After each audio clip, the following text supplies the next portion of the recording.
Stress management और career, ये दोनों चीज़ें बड़ी आपस में क्लोज होती हैं लेकिन दिखाई नहीं देती। ये ऐसे क्लोज होती हैं कि एक का मुंह उस तरफ है, एक का मुंह इस तरफ है। दोनों ने आपस में एक दूसरे के साथ अपनी बैक जोड़ी हुई है। दोनों एक दूसरे को देख नहीं पा रहे लेकिन दोनों एक दूसरे की वजह से इफेक्टेड हैं। कैसे भाई? अगर आप स्ट्रेस का शिकार होंगे ना तो अपने करियर में आगे नहीं बढ़ पाएंगे। और दूसरी इंपॉर्टेंट चीज़ ये है कि अगर आप अपने करियर के अंदर किसी भी अच्छी चीज़ को हासिल करना चाहते हैं तो आपको अपने आप को स्ट्रेस फ्री रखना पड़ेगा। अब इसके लिए बहुत सारे तरीक़ेकार मौजूद हैं। इंटरनेट पे बेतहाशा कंटेंट भरा पड़ा हुआ है स्ट्रेस मैनेजमेंट के हवाले से, स्ट्रेस रिलीज़ करने के हवाले से, और स्ट्रेस को आप किस तरीके से बेयर कर सकते हैं। ये सारी चीज़ें दुनिया में 10,000 लोग बता चुके हैं और बड़े बड़े साइकोलॉजिस्ट, बहुत बड़े बड़े लोग जो हैं इस पर अपने लेक्चर्स भी दे चुके हैं।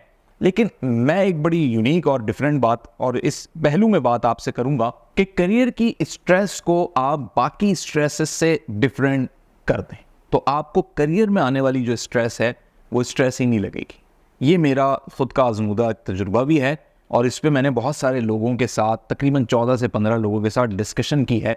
और ऐसे लोगों के साथ की है जो टीचर्स भी थे, इंजीनियर्स भी थे, पॉलिटिशियंस भी थे, मीडिया पर्सन भी थे, डॉक्टर्स भी थे, और उनसे उनकी राय जानी। तो मैं इस नतीजे पर पहुंचा हूं कि आपको जो स्ट्रेस मिलता है, एक वो स्ट्रेस है जो आपके करियर से हटके है।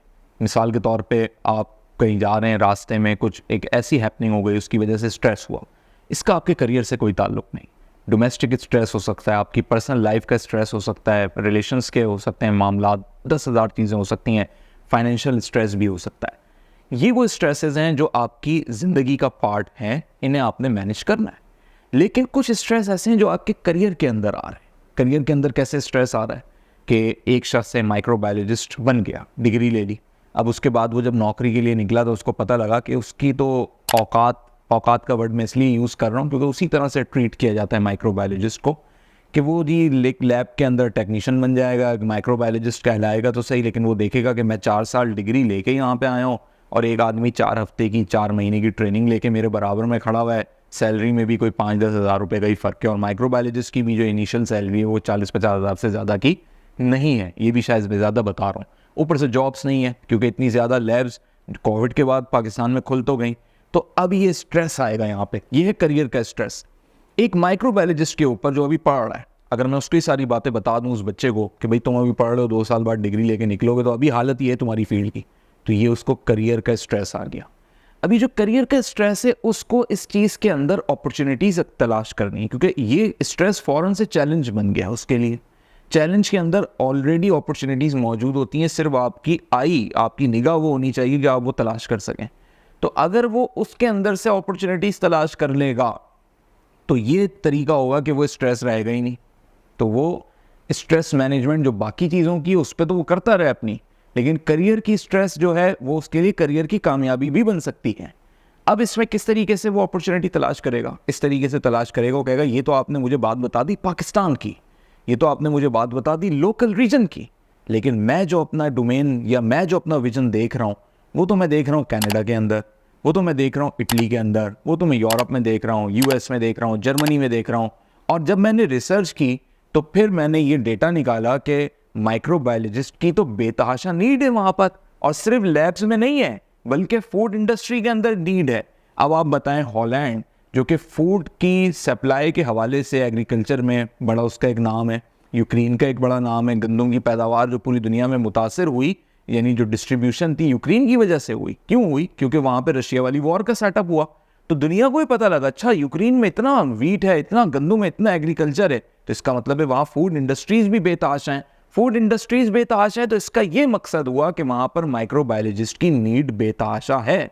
और जब एक माइक्रोबायोलॉजिस्ट अपने लिए पूरी दुनिया में जॉब सर्च करता है, अपने लिए अपॉर्चुनिटीज़ निकालता है, तो उसको अपने ही करियर के अंदर मिलने वाले स्ट्रेस से एक नई अपॉर्चुनिटी मिल गई जो पूरी दुनिया के लिए ग्लोबल अपॉर्चुनिटी थी। तो अब उसे अंदाज़ा हो गया कि मेरी वैल्यू 40,000 रुपये की नौकरी की नहीं है, बल्कि मेरी वैल्यू तो $40,000 की नौकरी की है। और वो मुझे कैसे मिलेंगे? वो मुझे इस तरह मिलेंगे कि मैं अपने रिसर्च वर्क को, अपने थीसिस को, अपनी चीज़ों को इस तरीके से तैयार करूं कि जब मैं क्वालिफाइड होने के बाद फिर मैं अप्लाई करूं और फिर मैं अपने प्रोजेक्ट्स ऐसे रखूं तो फिर ये कंपनी मुझे खुद हायर करेगी, या तो स्कॉलरशिप पे या फेलोशिप प्रोग्राम के ऊपर, और मुझे बाकायदा जॉब लेटर दिया जाएगा। तो ये होती है वो करियर की प्लानिंग जो आप करियर के स्ट्रेस में से निकाल देते हैं। इसलिए मैं कहता हूँ कि ये स्ट्रेस मैनेजमेंट और ये करियर आपका दोनों चीज़ें जुड़ी नहीं है। सिर्फ आपने उस चीज़ को थोड़ा सा स्मार्टली डील करना होता है। और अगर आप इसी तरीके से घबरा गए, जैसे मैंने शुरू में आपको बताया था कि भाई जब पढ़ के निकलोगे तो नौकरी नहीं है, तो ऐसे भी लोग हैं कि वो बेचारे पढ़ के निकले, डिग्री ली, लेकिन वो इतना घबरा गए कि आखिर में वो राइडर बन गए, छोटी मोटी और जॉब्स में चले गए, ऐसे कामों में लग गए जिस चीज़ की उन्हें नॉलेज भी नहीं थी। सिर्फ उन्होंने फिर ये पर्पस बना लिया इनकम आनी चाहिए। जो डिग्री लिए रखी है वो किसी और चीज़ की है, काम जो करने हैं वो कुछ और कर रहे हैं, और सिर्फ ये फोकस कर रहे हैं कि अर्निंग होती रहे, उसी में उनकी लाइफ आगे बढ़ गई। तो ये कहने का बुनियादी मकसद है कि आपके करियर में जो भी ऐसे हर्डल्स आ रहे हैं उन्हें बहुत जज कीजिए, बहुत ऑब्जर्व कीजिए, उनको मॉनिटर कीजिए, क्योंकि ये आपकी ज़िंदगी का सवाल है।